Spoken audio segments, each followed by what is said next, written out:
هتعامل ازاي مع اخويا وهو كان بيتحرش بيا وانا صغيره؟ هو دلوقتي متجوز وانا بعامله وحش. محتاجه تقيمي الاول علاقتك باخوكي على دلوقتي، مش الماضي.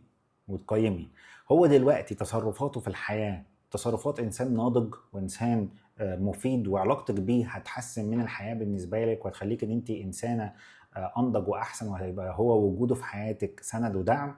ولا تصرفاته دلوقتي، وحطي خط على كلمه دلوقتي لسه بيقدم تصرفات مؤذيه، ولسه يعني وجودك معاه البعد عنه غنيمه بمعنى صح، لان هو تصرفاته باستمرار بالنسبه لك بتضايقك.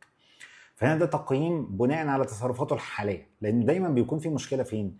ان ذكرياتك اللي انت محتفظه بيها عنه في طفولتك او طفولتكم مع بعض مخليكي شايفاه ان هو اشر انسان في الدنيا.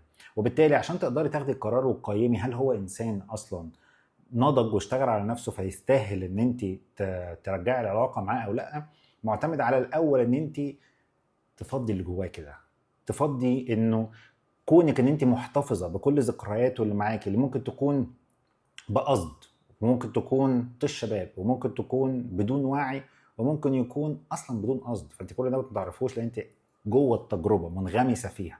انا مش ببرر له تصرفاته، لانه كده كده بقصد او مش بقصد هيتحمل نتيجه تصرفاته، ده كده كده.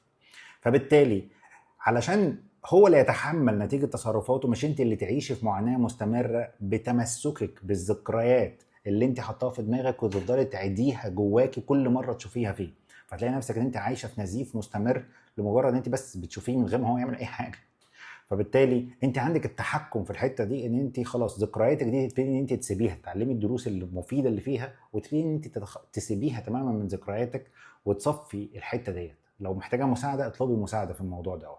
فالحته دي لما هتصفى هتبتدي ترجعي للقرار الاولاني وتقيمي هل هو بقى كشخص يستاهل ان انا اشتغل ان انا اقرب منه، ولا حتى وانا خلاص مصفيه اللي جوايا ناحيته تماما، لا هو كشخص وجوده في حياتي مش هيفيدني بحاجه، ده بالعكس ده هيضرني.